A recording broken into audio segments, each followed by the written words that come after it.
Hello दोस्तों, नमस्कार। स्वागत है आपका फिर से नए वीडियो में। दोस्तों आज की वीडियो में हम देखने वाले हैं लोकसभा की शक्तियों का वर्णन कीजिए। तो चलिए दोस्तों देख लेते हैं। Describe the power. दोस्तों describe the power of the Lok Sabha.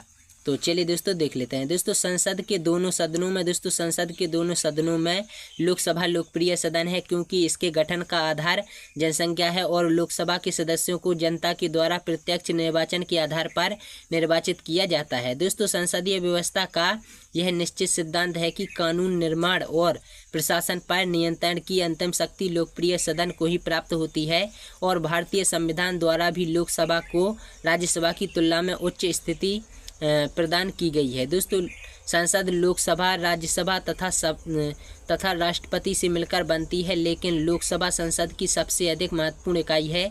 Lok Sabha की शक्तियां तथा उसके कार्यों का अध्ययन निम्न रूपों में किया जा सकता है। सबसे पहला है विधायी शक्ति।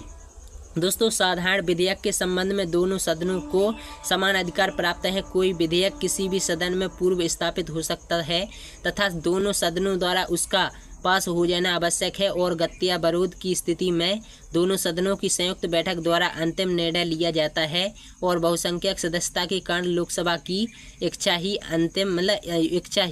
अंत में मान्य होती है, और इस प्रकार साधारण विधेयक के संबंध में अंततः लोकसभा ही शक्तिशाली है। दोस्तों दूसरा है वित्तीय शक्ति। दोस्तों धन विधेयक के संबंध में राज्यसभा की स्थिति अत्यधिक महत्वहीन है। इस संबंध में निर्णायक लोकसभा के शक्ति लोकसभा को प्राप्त है, और राज्यसभा का कार्य केवल परामर्श देना है। वह केवल 14 दिनों की देर लगा सकती है। तीसरा है दोस्तों कार्यपालिका पर नियंत्रण की शक्ति।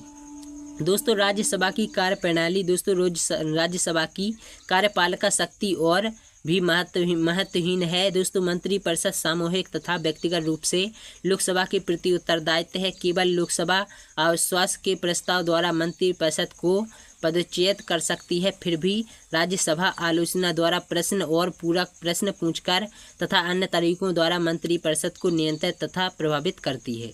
दोस्तों यार चौथा और आखिरी है कि संविधान संशोधन संबंधी शक्ति।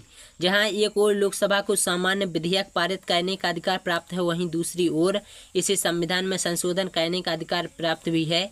और दोस्तों संविधान के अनुच्छेद यानी आर्टिकल 368 के अनुसार संविधान में संशोधन का कार्य संसद के द्वारा ही किया जा सकता है, और इसी आर्टिकल में उस प्रक्रिया का भी उल्लेख किया गया है जिसे संविधान के संशोधन में अपनाना होता है।